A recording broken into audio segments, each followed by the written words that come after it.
Hamzambo family. Welcome to the 54 corresponding show right here on the Black Fire Network Media for the 21st century, being on the 22nd day of July, the year 2021. How are you doing? I hope that you are doing fantastic, and I hope that you are looking forward to getting to engage with me on this particular episode where we get to discuss different issues affecting us as a Black people right here on the beautiful continent of Africa. We also discuss trending and topical issues. And we hope that at the end of the day, we can be able to come up with solutions to some of these challenges that are ailing us as a people right here on the continent and even globally. My name is Pikes. I hope that you are doing okay. And of course, for those who are joining us for the very, very first time in Swahili, we want to say karibuni sana. And of course, we hope that you shall engage with us also on our social media platforms. On Twitter, Black Fire. We are also on Facebook, Black Fire Network Radio Station, and also on Instagram, Black Fire Network. We are also on Patreon. We also purpose to put up some of our content on BitChute as well. And we also looking forward to engage with you. Also on LinkedIn. I understand that LinkedIn is a little bit different. It's a platform for networking career-wise. But nonetheless, we want to reach out to everyone on those particular platforms as well. And of course, being a Black media, our purpose or our goal is to unify our people globally and also present information to you that is factual and reliable, and information that you can also get to act on at the end of the day. And of course, myself being an Afro optimist, I like to consider myself as someone who really wants to look at the good of Africa at the end of the day. I want to consider myself as someone who wants to, see the good in Africa, and I also see the potential that we as an African people can get to exploit in every aspect of our life. It doesn't matter whether it's culturally, it doesn't matter whether it's socially and economically or even politically. I do want to see potential, and of course the realization of our potential in various aspects of our African lives right here on the continent and even in the diaspora. We have been talking for some time about the matter of the colonization or the takeover of the African mind. And this did take place not just within one day or over maybe a period of a year. It has taken place gradually since the inception of colonization on the continent of Africa. And today we shall be deliberating on some of these symptoms or some of the effects as well of the colonization of the African mind. Some people also want to consider it as a brainwashing of the African mind. This has happened for the sole purpose of the manipulation and the exploitation and the continued oppression of the Black people by the Europeans. So we shall be discussing about the matter of some of these causes. We shall be continuing with that particular conversation. If you do remember well, we started this sometimes back, and we did have the part one of this. On the very first part one, we were discussing about the matter of religion and the matter of education. But for today, we shall be going a step further, and we shall be discussing other different aspects of the colonization of the African mind and what can be done really to set the mind of the African free.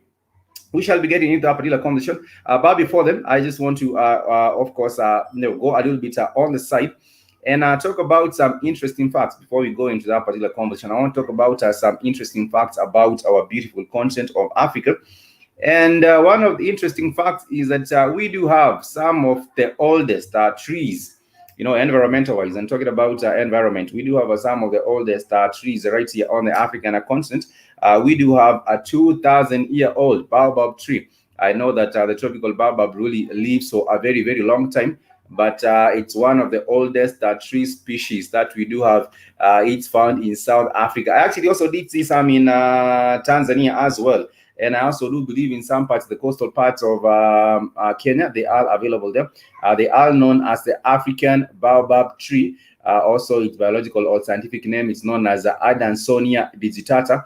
It's the oldest living flowering plant, and also all angiosperm, and are also found in the continent's tropical regions. I did say that I have seen some of these, the African baobab tree. I saw some of them well in Tanzania, and I also do know that in other parts of Africa, for example, South Africa, we do have these as well. That is just an interesting fact about Africa.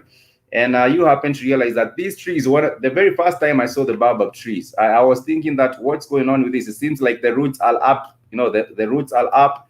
And let me show us an image of these particular baobab trees that I'm talking about before we get into the serious matter of the decolonizing of African minds and what did get to happen with that. This is just an interesting fact before we get into the topic. And these are some of the trees that I'm talking about. That the African baobab tree looks like this. And when I saw it for the very first time myself, I was wondering what's going on with this. The roots, it looks like the roots are upside. It's like the tree is upside down. The roots are up there. This is what we call the African baobab tree, and it's a very, very iconic. Some of these live to be about 2,000. There was one of it which was about 2,000 years, 2,000 years old, and it's because they can survive even in the harshest weather or climate conditions. For example, like I did say in South Africa, some people like to call it the tree of life. Some people like to call it the tree of life, not metaphorically, but I don't know, for the reason that it gets to live for so long. I do believe that is why it's called the tree of life.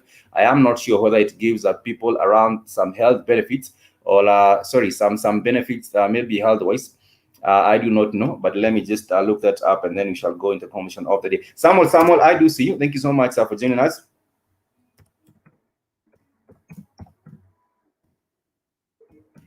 Thank you so much for joining us on the broadcast. I am just trying to see whether these tree has any health benefits. They're saying kind of a plant belong to the Sony genus, is ranked as the least of the oldest, also the most majestic trees all around the world. Baobab trees, the trees appears in some typical areas like Africa, Madagascar, Australia, and somewhere in the south of Asia with a totally different 9 species.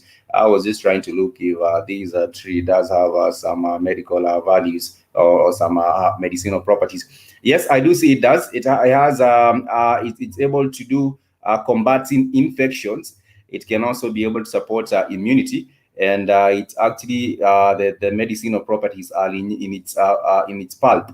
And of course, it can also be grinded into powder and then mixed with hot water, I do think. And also helps in has supportive compounds, which are also antioxidants as well. I would be going a little bit further into that, but I do see it has some health elements. But nonetheless, going back to the matter of the day, I want to discuss about the matter of the colonizing of the African mind. I also did see Karen Reborn. Thank you so much for joining us. You said that you wouldn't wait for this episode.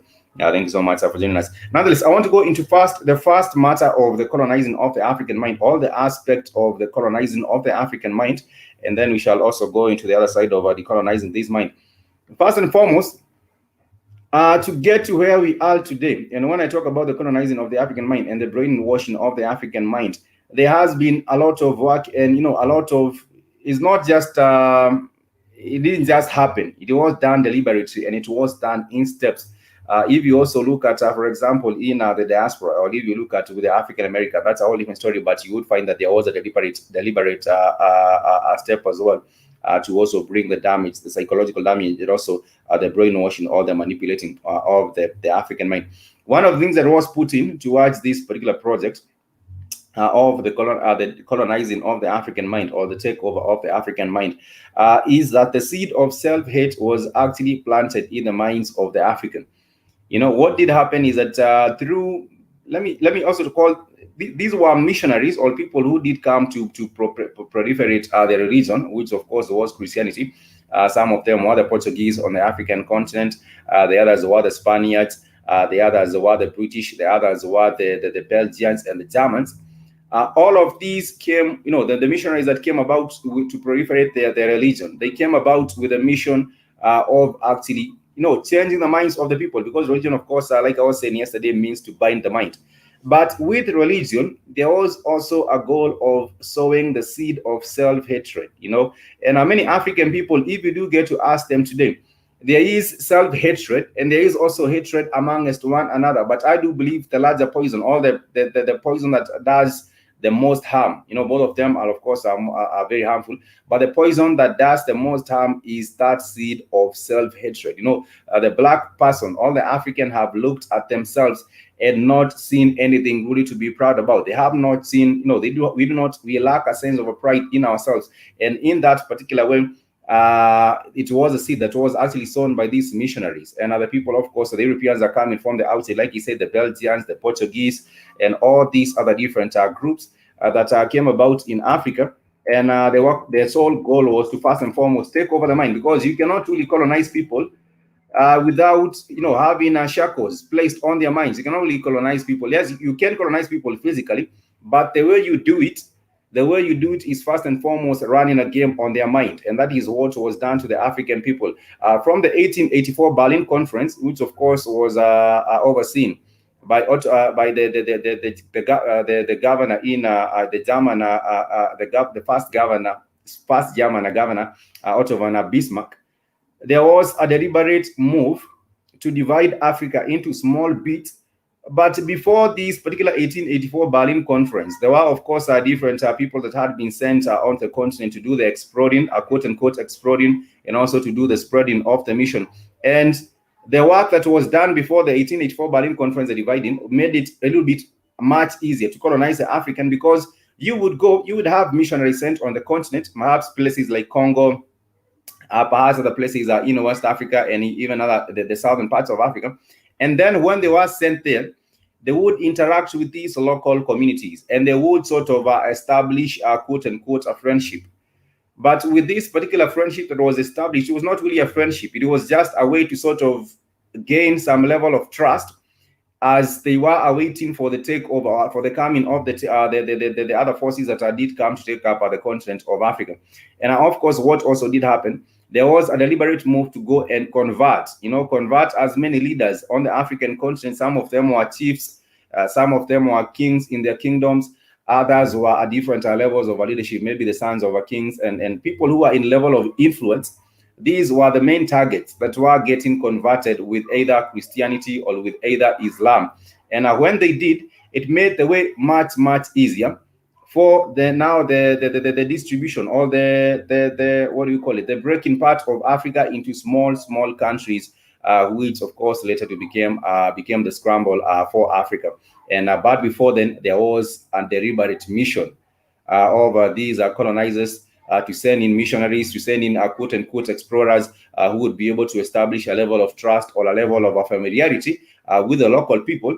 And from there, with that level of trust, abuse the same level of trust. As an African people, that we do have what you call the African, the African generosity, or the African humanity, the great African humanity. Let me just call it what it is. It's the great African humanity. And for the African people, we are very welcoming. We are very, we are very hospitable people. So that was taken to our advantage. And when these explorers and when these missionaries came, they made the work very, very much easier for the colonizer to therefore come up eventually and do what they did to the African continent. But I was saying the first game that was played on us there was the sowing of a seed of hatred. People hating themselves and also hating each other. But this particular seed was first and foremost sown when people were introduced to the religion, and we were talking about religion some other time. And when it was, people now began to see their own spiritual systems as being backward. When this new religion came on the continent of Africa, they were told that whatever their traditional spiritual systems they had, those were backward, and their ancestors were evil. And the first point of action was to demonize these traditional spiritual systems, such that the African people would not believe in them anymore. And when you lack that spiritual compass or that spiritual grounding as an African people, they were left empty.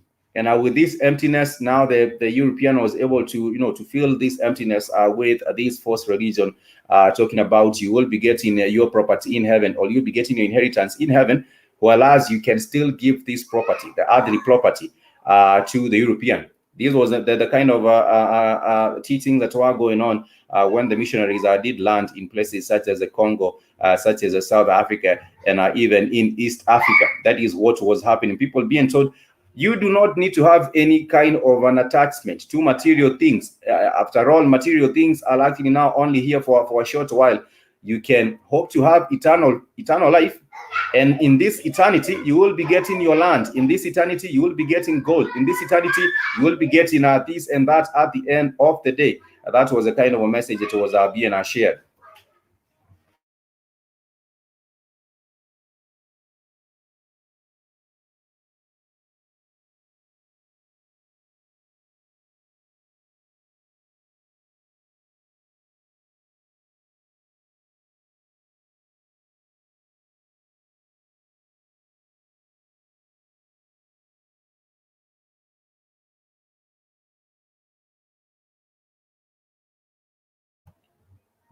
And so with this particular kind of a mission by the missionaries were actually on a mission, but the mission had nothing to do with giving people eternal life or anything like that. It had to do with the demonizing of the African spiritual systems, or the African traditional spiritual systems, so that in their place they could in turn really try.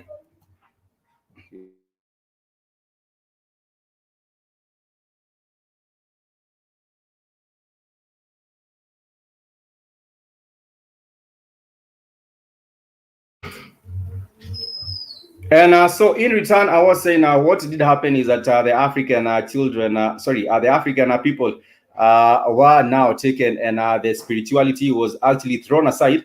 And in their return, they were forced to take over the new religion, which was Christianity, and also Christianity and Islam. But nonetheless, that is how, of course, the seed of self-hatred did came to be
Welcome back, family. Apologies for the heat that we did have right there with the connectivity. But nonetheless, we are back. We were talking about some of these factors that have contributed to the colonizing of the African mind. And one of them, I would actually say it was a causative agent of the colonizing. Was it a causative agent? Or was it a result? It was actually a cause. It was actually a cause. It was actually one of the ways in which the African mind was taken over. And I was talking about the matter of the sowing of the seed of self-hatred.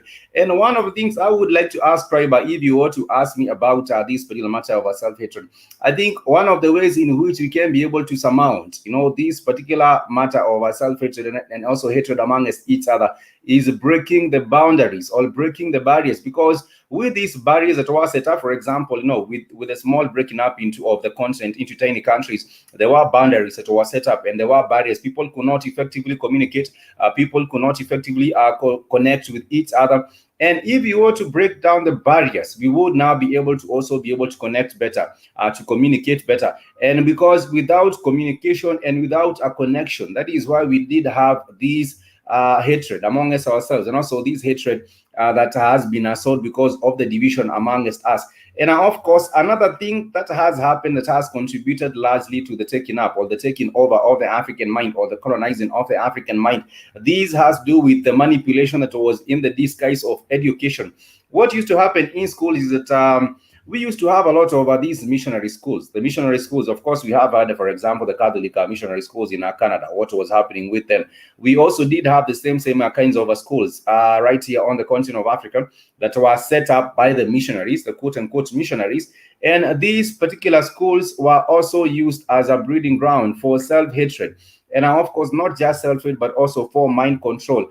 We were saying that these aspects get to interconnect with each other, whether it's education, whether it's religion, whether it's also these are self-hatred that has been sowed amongst our people through division, whether it's also the matter of the throwing out of our culture. These particular things also come into play together. So when there was these, the manipulation of the mind in the disguise of education, what was going on is that there was the demonizing of the African culture. And so therefore, people were told what you would do for you to be able to be sophisticated and for you to be able to be forward and not backward in thinking. What you have to do is shun from your culture, shun away your culture and step away from your culture and now step into religion and also step into modernization. And modernization, of course, had to do with now, wearing these clothes that, of course, you had to wear, talking this way that you had to talk, connecting with people in this way or treating people in this and that particular kind of way. And for some individuals, they thought this is the rightful way. And even in these schools, with the manipulation that is going on, people were taught more of a servitude. They were taught more of servitude in these particular schools. So what was happening? There was a perpetuation of, the training of a servitude, how you should, deal with your master, how you should talk to your master. But what was going on in that particular time, the master that they were talking about God. And they were saying, God is your master, and this is how you humble, and this is how you do, this is how you react, this is how you do. But in their own minds, subconsciously, they were not talking about God or the supreme being. They were talking about themselves. So therefore, what was happening is that they were teaching the African how to treat them and how to interact with them, whereas they made it seem as if it was an interaction with God or a supreme being. But of course, this was a way of manipulation and continuing sowing that particular element of that particular seed of servitude as well. And one of the things, of course, that perhaps people should actually now endeavor to do is going back into our own culture and studying our own history, because for a very, very long time, African schools have not taught true African history. Because what was happening is that there was the introduction or there was the adoption of the foreign system of education. And this foreign system, of course, for the countries that were colonized by the British, they adopted the British curriculum. For the countries that were colonized by the Portuguese, they adopted the Portuguese system. For the countries that were colonized by the Italians, they did adopt the Italian system of education. But people do not know. People, of course, many Africans, if you get to ask them, they think that education and civilization has been brought by the European, whereas it's an African that took civilization to Europe. It's an African that took the most that took civilization to Europe and also taught them how to do things, and also taught them how to do almost everything, and help them improve their standards of living. But because of the mind game that was played on the African even still today think that the European has brought about civilization, and the European has brought about modernization, or whatever way that you might like to call it. But nonetheless, that has been a false way of looking at it. So I do believe one of the best ways in which we can surmount this challenge of the manipulation through education is going back into our own history, and also going back into learning our own cultures. Because when the European came, and when the colonizers came, there were people, people were being coerced into abandoning their own culture. Others were told that they are practicing backward cultures. Of course, not everything that was done in the African culture was all right or was okay. Of course, there are some elements of the African culture in some different communities that you find this thing is not totally right, because there was a disintegration from the real civilization, and people now started going backward at some point. But nonetheless, the point I am making is, people need to start going back to our African culture. Our African history also needs to be taught. And I do not see it as a responsibility for the schools only to teach African history, because that might take a very long time. I do see it also as a responsibility of the community itself. For example, in the traditional setting, there was informal education. And with informal education, what used to happen is that there was a system of a transfer of knowledge from the elderly to the young. Some of it was through oral literature. Some of it also was through things such as songs that were told. And of course, some of it was also through tales, tales that were told, some tales and fables that were told. And people did use to get information and knowledge. But apart from that, there was also a system of apprenticeship, apprenticeship, if I might call it so. There was a system of apprenticeship. And this system, you realize, was a system where knowledge was transferred from one generation into another. And because it was very, very key, for example, for some families were known to be iron smelters. Other families were known for a particular kind of a thing that they were able to do with a special skill. And therefore, we should be looking forward to going back into the same. We should be looking forward into going back into also setting up our systems of apprenticeship, and also systems of transferring knowledge to the younger generation, so that we can be able to, preserve or have at least an idea of what was happening during the ancient times, and also have a knowledge of our African history and our African culture at the end of the day. That is what I do believe should be happening for the better part. If we are to be able to decolonize the African mind, I do believe one of the most critical steps is taking back, of course, our own history, and also owning our own narrative. Because if you do not go back into owning our own narrative and knowing what was happening with our people, then we cannot be able to progress forward. We shall still remain in the same kind of a predicament with our mind chained, when we are thinking that we are actually moving forward, whereas we are stuck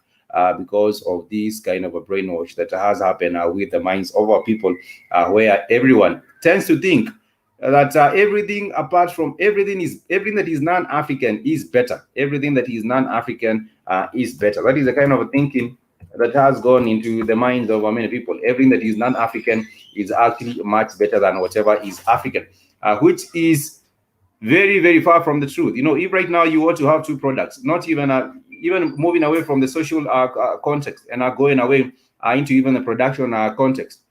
If you to look at products maybe being imported from China, and you also to look at maybe products being imported from England, and then you are to ask people, and also maybe you also have that product which is a product coming from Kenya or coming from South Africa, and you want to ask people what is the product that they would like to choose among the three of them, you will find people turning towards the product that has come from England, or the product that has come from Germany, even if the production has been, the quality of the item coming from South Africa or the quality of item coming from Kenya is much better.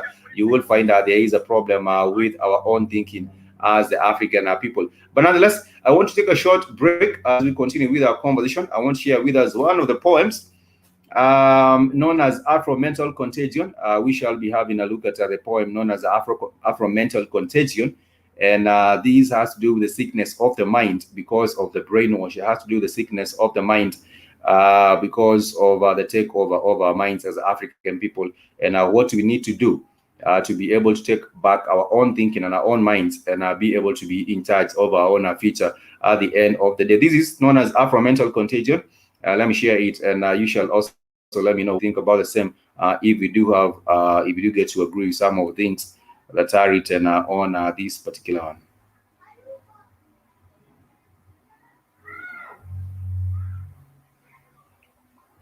So let me just read the poem to you. I think I'll just read the way it is. It's known as Afro-mental contagion, and it reads: a diagnosis of the mind state urgently looking for answers to that which has prevented the person from being himself, restrained him from living to his full potential, that which causes him not to be appreciative of himself, to depart from his own cultures, to be unappreciative of his fellow man in the Pan-African struggle, that which has caused him to look up to the Western ways as being superior, to have nothing to look forward to in his motherland, Africa, a post-mortem to reveal a new strain of virus that has infected his mind and his soul. That is to the second stanza. Caused him to make deep resolutions every start of the year and not abide by any of them, to be full of greed and lacking in love, to withhold from giving and to be backward on thought, to lack freedom and constantly spite justice, to lose spirituality and resent polygamy, to no longer treasure informal education and the way of apprenticeship, to want to migrate to urban centers and have a fast food lifestyle, to let go of spirituality and not pour libation anymore, to lack regards for the spirits of our ancestors, to be unappreciative of the femininity of the spirit of Mother Africa, but instead raise his hand to strike his woman and scold his child, to not speak out against violence and to other atrocities, to want to sell their bodies and depart from our culture and value for chastity, to want to explore lesbianism and gayism, to want to have equity but not grant equality, to turn his back away from the shrines, the lack of time to enjoy nature and tend to it, to rid elephants of their tasks in pursuit of money, to not want to wear colored beads and to dance to the rhythm of Mother Africa, to be ashamed of our African protruding bellies and the endowed hefty women dancing, not to find ways of healing our communities and to live as one in unity, to not hold our hands and be one as Africa. That is a poem titled Afro-mental contagion. And you do realize that at the end of the day, we have a sickness, all a disease of the mind. And this disease of the mind has to do with the brainwashing of, the brainwashing or the colonizing of the African mind. And you realize that even trying to go back to the African spiritual systems and also going back to our traditions or our cultures, that would be one of the ways in which we can be able to decolonize our African mind. And nonetheless, I also want to put across another point, which is which has contributed greatly towards the colonizing of the African mind, and this is negative ethnicity. Negative ethnicity. You will realize that in different African contexts, for example, if you go to Cameroon, in Cameroon you will find about 150 ethnic groups. If you go to Nigeria, you will find about 200 ethnic groups. If you come to Kenya, you will find 47 of them. If you go to a place like Ethiopia, you will come into contact with about 81 ethnic groups. And because of negative ethnicity, there has been a great divide amongst our people, and this has also caused people to see each other as, as different, whereas we are only one people. And because of this division, it has become very, very easy for the perpetual state of these colonized mindset to continue. You will have people talking because they have a different language, and when they speak, and then someone else comes, maybe perhaps someone who is not from that ethnic group. Let me just use maybe, for example, the Shona, and maybe the Maasai. The Shona is, of course, from South Africa, and the Maasai is an East African community, but we are all one people as African. But you will find if there is this interaction between the Shona and the Maasai, you will find one particular tribe wanting to see themselves as superior, wanting to see themselves as wanting to see their culture as being much better, wanting to see their language as being much better, and therefore they will not want to interact with the other communities because they feel our community is much better, And but if you go back into many years ago, we were just the same people, regardless of how how big the continent it is. People were able to move from maybe northern Africa, going to Central Africa, and also going to East Africa, going to West Africa, and also going to South Africa. Those days, people were able to move around freely on the African continent. But these days, people do not even want to step. I also do want to blame poverty. I would say people who maybe perhaps might want to go around, maybe go see what's good in Central Africa, but it's not really possible. But also what I was saying is that negative ethnicity also plays a very, very big role, and our minds are shackled like that because of the division. When the European came into Africa, the first order of business was to divide, and once you divide people, it is very, very much easier for them to be conquered. You know, we say united we stand, but divided we fall, because divided we are easily conquered as an African people. And unless we see ourselves as such, as being one people, regardless of what tribe you're coming from, regardless of whether you're an African on the continent or an African in the diaspora, regardless of whether you're coming from Sierra Leone or whether you're coming from Namibia or whether you're coming from Kenya or whether you're coming from Djibouti or Lesotho, all these places, we need to start looking ourselves on the mirror and seeing one person, which is African. Because if you go into, if you go outside, for example, if you go into Poland, or if you go into a place like maybe Norway, or if you go into a place like these European countries, they do not really see you as a Shona. They will not see you as a Maasai. They will not see you as a Dembele. They will not see you as a Xhosa. They will just see you as one Negro for that particular purpose. They will just see you as one black person. It doesn't matter whether you're coming from Kenya or whether you're coming from Eritrea. They will see you as one particular person. But what we have felt as an African people is we want to see ourselves as different, and of course, we'll practice a negative ethnicity against each other. And it has become so bad to an extent where you will find people, for example, in Cameroon, an area that was colonized by the British and another area that was colonized by the French, seeing themselves as different people and fighting against each other because they speak different languages and they're speaking the languages of the colonizer. And apart from that, now apart from the division with the colonizer and which side of the colonizer they are siding with, they also now have to face the different ethnic, the local ethnic divisions, because of course, like I said, there are 150 different communities in Cameroon, and it's crazy. You'll not even be able to understand how people expect to win a battle. I don't even know whether people realize that we are living in a time where it's actually everyone else against the African, and the African land is the prize that everyone else wants to come and take over, because there's everything here. But nonetheless, that's a whole different conversation for another day. I just want to touch on something else that has also led, or that has also been a very, very big problem when it comes to the decolonizing of the African mind. People have moved away from African spirituality and moved away from morality. People these days, the more immoral you are, especially in these new age, you will find the moral you are, or the more the immoral you are. There has been the use of a media to promote immorality, the use of a media to also promote things such as gayism and lesbianism. And of course, the more immoral you are, they call it being liberal. They call it being liberal. I have nothing against people deciding what they want to do, but they call it being liberal. And also this is tagged onto immorality, because they say you have the right to do whatever you want, you have the right to be whatever you want. And that, of course, has thrown people off the traditional African culture, because the African culture was, guided by morals. You do not even have a system where we did have to need policemen in different African communities. There was nothing like that. The African cultural systems were actually also guided by morals. People would actually know that it's wrong to do this, it's wrong to do that, it's right to do this. It's also, the people were actually guided by morals. But since the coming of the Europeans, the Europeans actually demonized this culture that was guided by morals, because for the European really do not have morals. These are the Muzungus really do not really have morals. They will come in and they will do whatever they please, because they do not fear over any consequences. At the end of the day, they want to come up and dominate.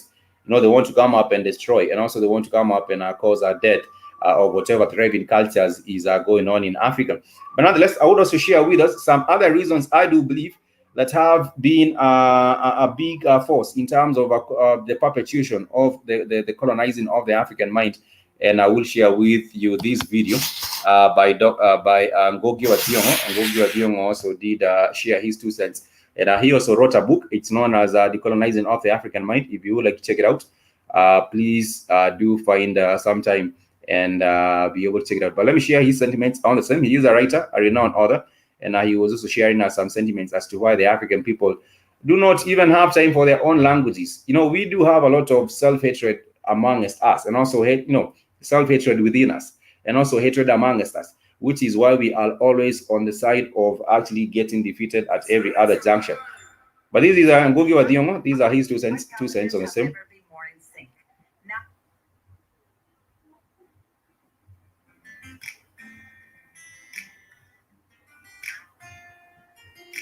Jambo Mingi world from his what? A guest made it to Obama's list for his favorite read in 2008. Kids, and he's here with us. 9 children. Yes. Ladies and gentlemen, I'm saying Ngogi wa Thiong'o.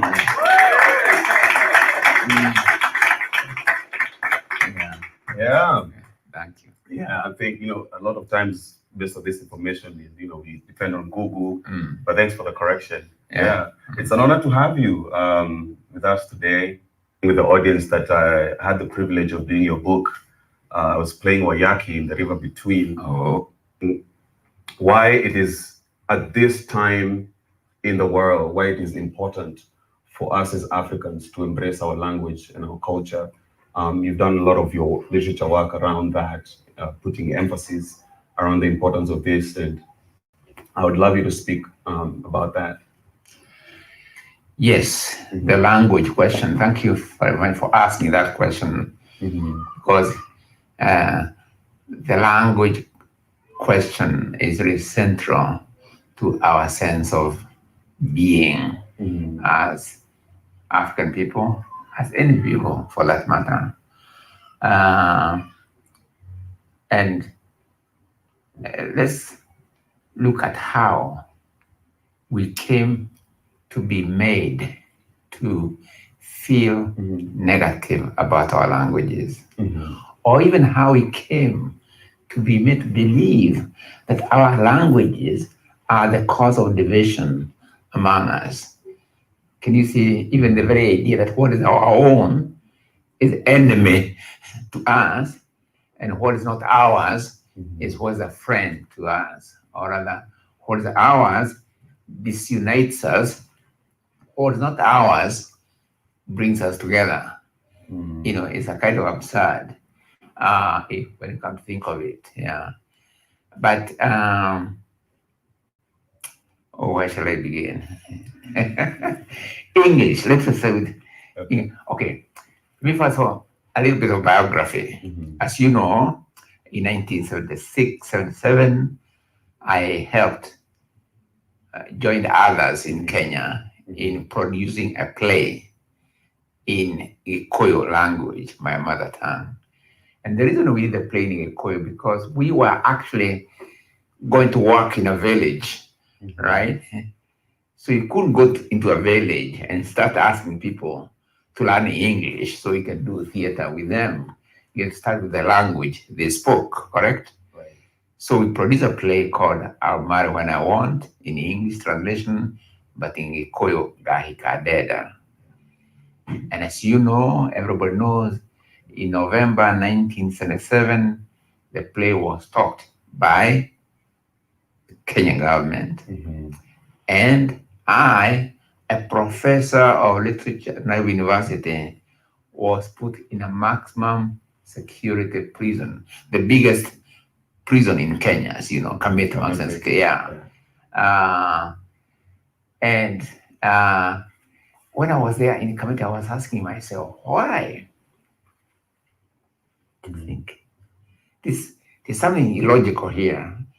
An African government, a post-colonial African government, puts me in a maximum security prison for writing or participating in the writing and production of a play in an African language, right?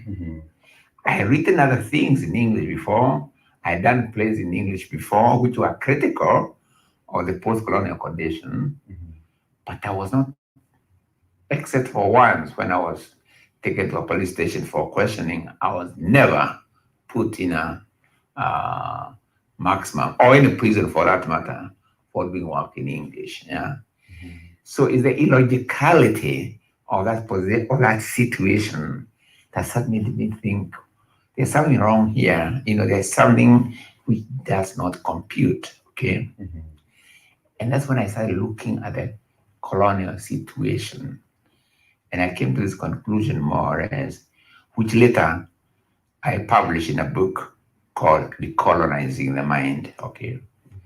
And it was this, that in all colonial situations, language has always been a factor in a process of colonization. The colonizer always, in all situations, suppresses the language or the language that was colonized and elevates their own language. Right.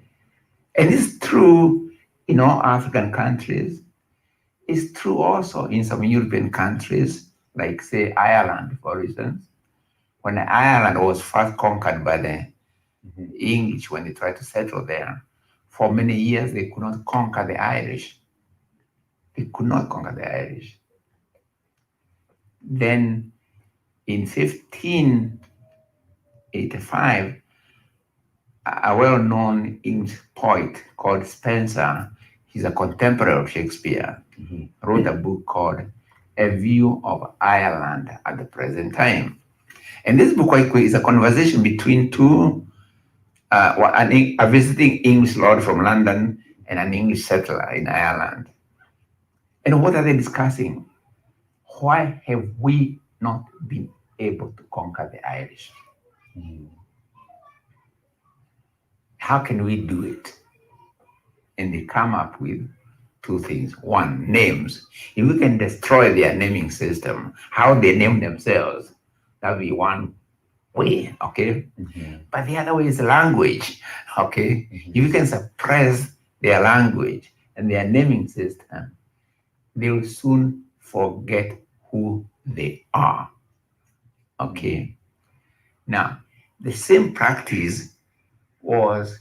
Also talking about the naming system, I actually agree with Ngugi wa Thiong'o to a very, very large extent, because you realize that with the coming of religion, there was so many people that decided to change that to get baptized, and their names were now made into English names. If your name was like Mwangi or Kinodia or whomever name, your name was now converted and you became Joseph, and you became Peters, you became Samson or Solomon or whomever.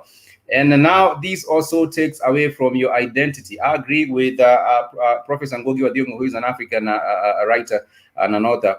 And when they take away your identity, through the naming process, then that also plays a very, very big role in terms of, wrecking your mind. And this, of course, was done not just by way of just baptism, but of course it was a deliberate so that people's minds they would do one on the people's minds. And this is also what Dr. Professor Ngugi wa Thiong'o is talking about. Followed with African people, enslaved African people, okay? If you can suppress their language and their naming system, they will soon forget who they are, okay? Now, the same practice was followed with African people, enslaved African people, okay? When African people were brought from the continent, part of what they call the process of breaking them down, what they call seasoning or whatever, was language. I tell you, in the plantation in America, in the Caribbean, African languages were banned. And some people called speaking African languages were even hanged. We can do the same thing. I don't want to give a whole lecture, but you can do the same thing. You can see it in Native American kids. You can see it in Maori kids in New Zealand, you know, in Canada, what they call First Nations, the same pattern. Right. Even Japan, when they conquered Korea in 1910, from 1910 to 1945, the first thing they was ban Korean names and then impose Japanese language. Okay, right. So it became very important to me. Why is this? Because if you bind people, if you can colonize the people's life, we are really also colonize their mind, you know, and the history carried by that language, and all the knowledge is carried by that language, and all the history that makes you feel we are a people, you know, you are alienated from it. And then mentally, you are made to attach yourself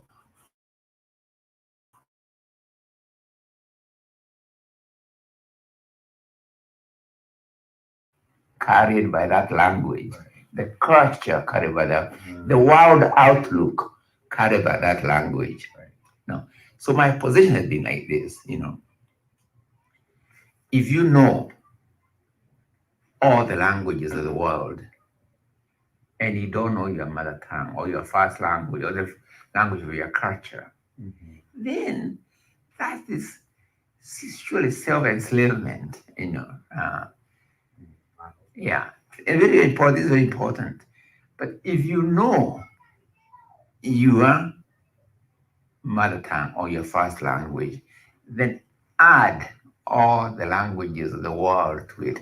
That's empowerment, okay? You know, so the choice we really have is between empowerment and self-alienation, you know, and not how, this is the case of African American and Caribbean, even when the African languages were suppressed and so on, they resisted by retaining African rhythms of speech, okay, and add to the English sounds, you know, or creating new languages, okay, to give them sense, you know. And those languages are the, you know, what has produced the spirituals, the blues, jazz, hip hop, a whole culture which is impacted with a global reach. Yeah, I agree with Ngogi Odiongo to that particular extent. If you want to break a pass on one of the ways that you can actually do it is by suppressing their own languages. And also, once you do, you would be able also to suppress their worldview, such that now they would have actually just a worldview that is based on not their own reality, but based on the colonizers' reality. And sadly, it seems like, you know, people do get to enjoy. And I was saying yesterday on the Africa Today show that it seems like people like to see this particular matter of speaking different languages as being a sophistication, whereas that is not sophistication at all. In whatever kind of way that you might want to look at it, that is really nothing to call sophistication.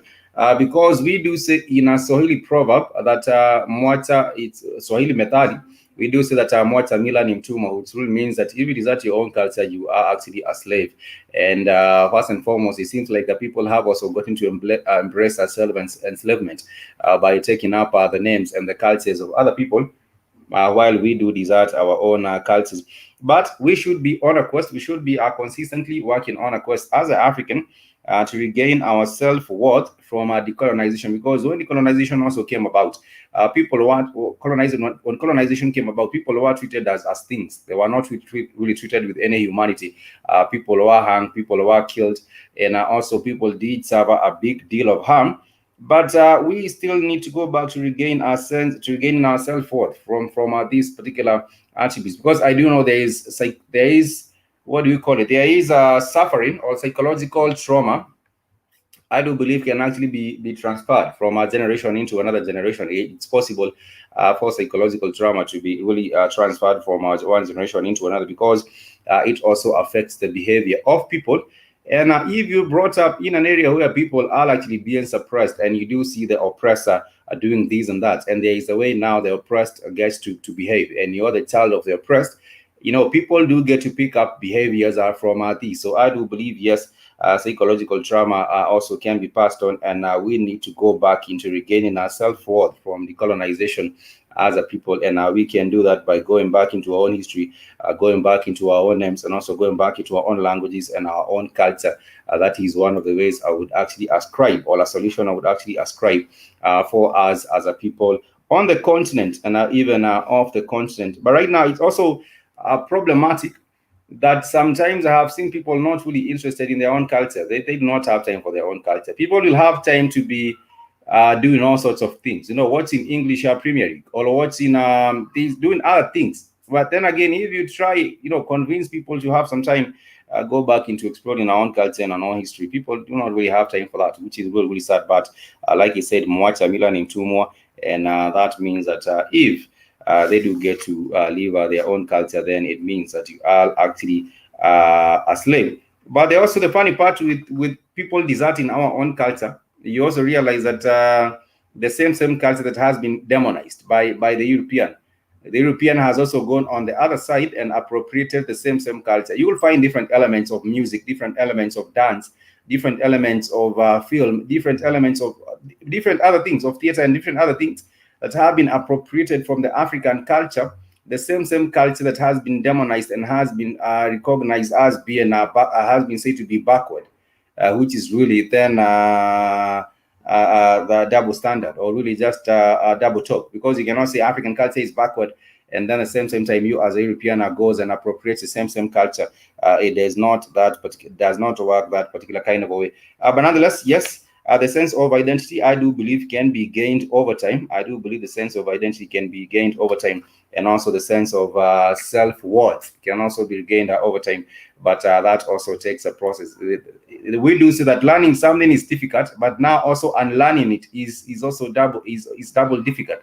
I do believe sometimes learning something is difficult, but then unlearning it is difficult. And now getting on code as African people, and now also starting to gain our self-worth is a process. And I do believe it starts once we start realizing our own history and also embracing our own culture and our own spiritual systems as African people. Nonetheless, we are winding up. It has been a delight getting to share with you some aspects and some of the matters to do with the colonizing of the African mind. And I do believe at the end of the day, we can still learn a thing or two about it, and also commit ourselves to learning about African culture, and also commit ourselves to really getting to embrace one another as an African people, regardless of where you are, whether be it in the Caribbean, like our brother from Clare in Jamaica, Samuel, and also I do believe Sister Karen. I'm not sure, Sister Karen, are you in Kenya? If you are in Kenya, please do let me know, or where you are listening to us from, and everyone else that has been with us on this episode. I want to thank you so much for being a part of the Black Watch Finance Talk. Samuel, thank you so much. I want to wish you a happy and a productive day ahead. I hope that you are doing well. Samuel, were you able to find the recipe for fufu? I think you can talk to Joby. She might know how you can make some fufu at the end of the day. I am not sure whether you were able to do that, but nonetheless, thank you so much. We truly get to appreciate it. The problem is, even with the colonizing of the African mind, people even deserted our own African foods. People would rather now just go have fast foods, but we need to go back also to consuming African foods, because they were healthy, and of course they were good for our bodies. And we should be going back into that as well. Not just having to eat rice and these are the things like the fast foods. We should be able to also go back and find out what people were consuming, and how can we add value to the same, and how can we also make better our health using that particular kind of knowledge. You say no, you did it. Tell Joby I seen it in the chat to directly my number. I will tell her to do so. But nonetheless, thank you so much. Till next time, I want to say kwaheri. Have a great day ahead.